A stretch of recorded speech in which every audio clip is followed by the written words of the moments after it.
In the morning, we head back south on Interstate 580, but only for 12 miles.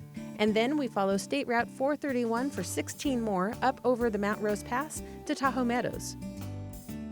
Here we meet Ben Spillman, the outdoor recreation reporter for the Reno Gazette-Journal.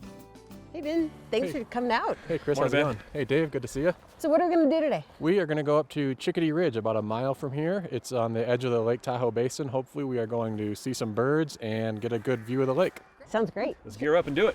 Sounds good. I know that some people hesitate to get out in the winter to ski or snowshoe because they expect the equipment to be costly. But think again. We're wearing rented shoes, and we picked them up for a very reasonable price. I encourage you to check your nearby sporting goods stores and see what they offer.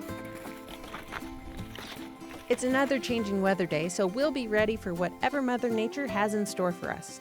Up here, you want to be sure to bring everything you'll need. Ben, so it looks like you're all ready for winter. You got the full headgear and everything.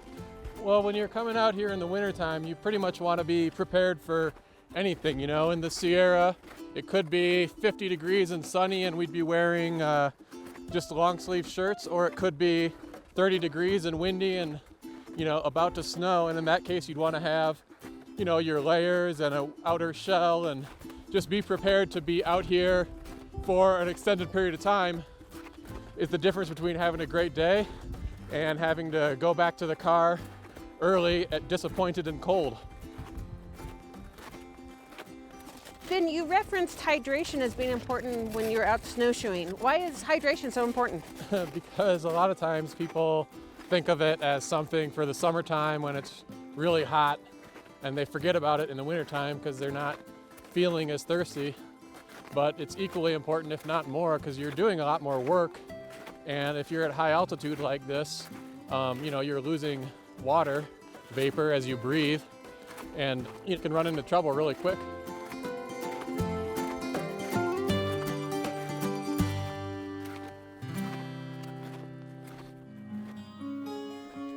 The weather can't decide what it's going to be today. We get a little sunlight, and then we get some clouds again. Early spring in the Sierra, right? I like that it started snowing. It gives a little extra atmosphere to this. Absolutely. As I said, a little sun, a little wind, a little snow, spring in the Sierra. Yeah, we've had 3 or 4 weather changes already. I'm noticing the birds staying close to us as we move, and I quickly learn how Chickadee Ridge got its name.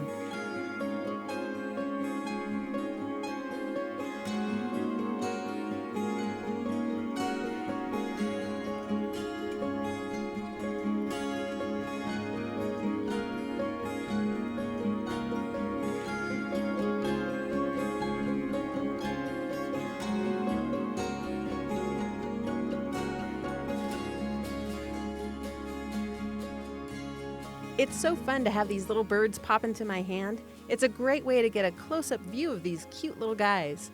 Their gentle landings and takeoffs are all but weightless. What a fun addition to this beautiful bit of trail. We're getting close to the ridge, and when we get up there, this will be like kind of the low, far end of the ridge. This isn't a very long distance, but of course snowshoes make it a bit slower than a normal hike. After we climb the first steep rise of the day, we reach a vista point. I think we made it. Nice. The lake. Look at that. So cool. What a view. Well, this is it. This is the view we did the hike for. Whew. What are we looking at? What are we looking at? Well, we've got obviously Lake Tahoe down there in the foreground, and if you kind of look a little bit down to the left, you can see the Diamond Peak ski area down in Incline Village.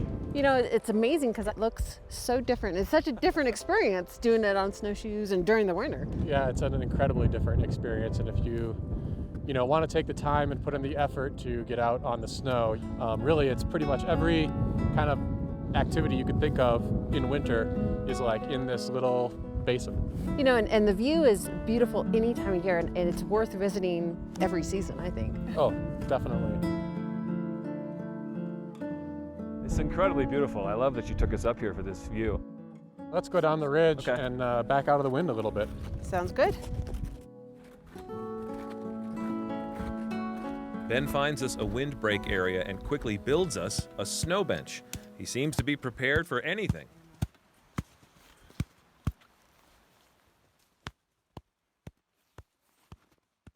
Thanks for the bench, Ben. I appreciate you making this.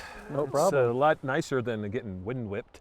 I noticed you had a shovel that you were using to make it. Is that a standard thing that you bring out, a standard tool? Yeah, the shovel, I take that every trip, and it's nice to use to make for snow benches, but what you really bring it for and what you hope not to use it for is basically a companion rescue tool for if you're going into avalanche terrain, which we're not today. We're staying out of avalanche terrain. I carry this in my winter pack all the time, and if you are going to be out in the winter on the, in the mountains, you probably should learn a little bit about avalanches, avalanche terrain, and you can find a level 1 avalanche course anywhere in the Reno, Tahoe area. They're all over the place, and they're going to teach you things like companion rescue, but more importantly, avoidance. That's kind of what the important thing is. You don't want to be doing a companion rescue. Yeah. But the shovel is actually part of a kind of a 3-part system. You've got a beacon that everybody would be wearing in avalanche terrain, and this is so we can track each other. Even if you're not planning on going into avalanche terrain, it teaches you how to identify avalanche terrain so you can avoid it. You can't avoid what you can't identify. So it's really a good idea for anybody who's going to be getting out in the snow to find a level 1 avalanche course and take that course. You're going to learn a lot, and it could save you or your friend or family member. Speaking of being smart in the snow, it looks like we have another system moving in, so maybe we should head on down. Agreed. Let's do it. Chickadee Ridge makes quite an impression with its panoramic views and, of course, those adorable birds. It's definitely worth a return visit.